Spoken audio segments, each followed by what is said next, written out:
आप सभी। मैं आशा करती हूँ सभी लोग स्वस्थ और प्रसन्न होंगे। आज हम हमारा पाठ बालक वरदराज को पढ़ेंगे और समझेंगे। तो आइए शुरू करते हैं इस पाठ को। ये है पाठ 14 बालक वरदराज। ये एक जातक कथा है। आइए शुरू करें। बहुत पुराने समय की बात है। गुरुकुल में वरदराज नाम का एक बच्चा पढ़ता था। उसका मन पढ़ने लिखने में नहीं लगता था। सभी विद्यार्थी यानी सभी बच्चे उसका मजाक उड़ाते थे।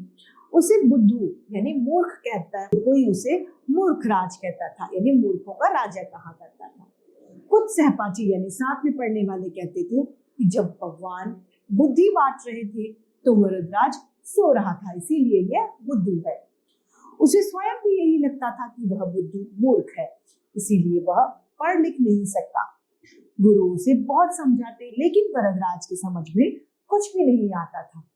एक दिन गुरुजी ने निराश यानी हताश होकर कहा, बेटे वरदराज, पढ़ना लिखना तुम्हारे बस की बात नहीं, यानी पढ़ना संभव नहीं, तुम्हारे वश की बात नहीं। लगता है ईश्वर ने तुम्हारे भाग्य में यानी तुम्हारी किस्मत में विद्या लिखी ही नहीं। तुम्हारे लिए यही सही रहेगा कि तुम अपने गांव लौट जाओ, यानी तुम अपने गांव चले जाओ, वहां अपने पिता के काम में हाथ बटाओ। गुरुजी की बात सुनकर वरदराज को बहुत दुख हुआ। वह अपने साथियों से विदा लेकर तथा गुरुजी के पांव छूकर अपने घर की ओर चल दिया। अब वो अपने घर की ओर जाने लगता है। चलते चलते वह थक गया था। उसे भूख भी लगने लगी, यानी अब भूख से वो परेशान हो रहा था। रास्ते में खाने के लिए गुरुजी ने उसे थोड़ा सा सत्तू दे दिया था। उसे उस सत्तू की याद आई।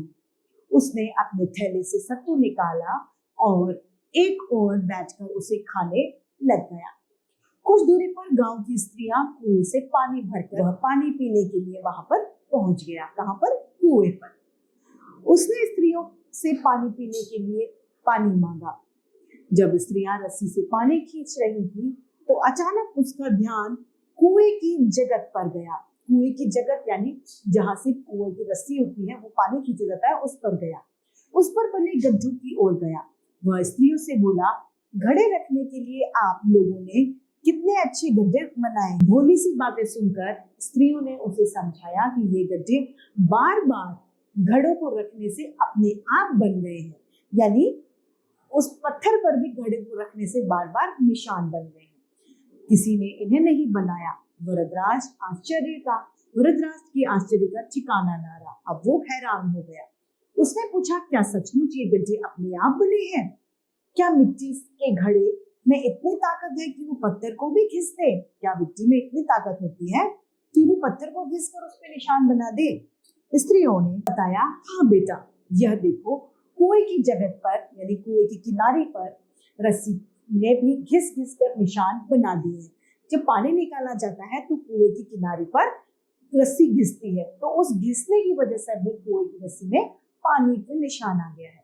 वरदराज ने मन में सोचा, जब मिट्टी के घड़े और कोमल रस्सी से पत्थर घिस सकता है तो मैं बार बार अभ्यास करके क्या विद्या प्राप्त नहीं कर सकता? मैं बार बार मेहनत करूंगा तो क्या मैं विद्या नहीं प्राप्त कर पाऊंगा?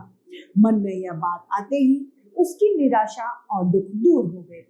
उसने मन में निश्चित कर लिया यानी ठान लिया कि मैं खूब मेहनत करूंगा और बार बार अभ्यास करूंगा। वह गुरुकुल लौट आया। गुरुजी को प्रणाम करके उसने उन्हें अपने मन की बात बताई। सारी बात सुनकर गुरुजी खुश हो उठे। उन्होंने उसे फिर से पढ़ाना शुरू किया। वरदराज खूब मन लगाकर पढ़ने लगा। वह अभ्यास के महत्व को समझ चुका था।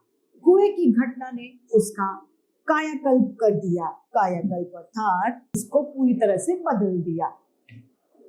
बड़ा होकर बालक वरदराज संस्कृत भाषा का प्रकांड विद्वान यानी बहुत बड़ा विद्वान ज्ञानवान बना।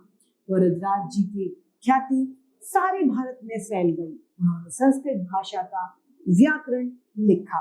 तो देखा कैसे बार बार अभ्यास और मेहनत से कठिन समस्या का भी हल निकाला जा सकता है। तो इसी के साथ हमारा ये पाठ समाप्त होता है। मैं उम्मीद करती हूँ आप सभी को समझ में आया होगा। आज के लिए इतना ही, फिर मिलते हैं। धन्यवाद।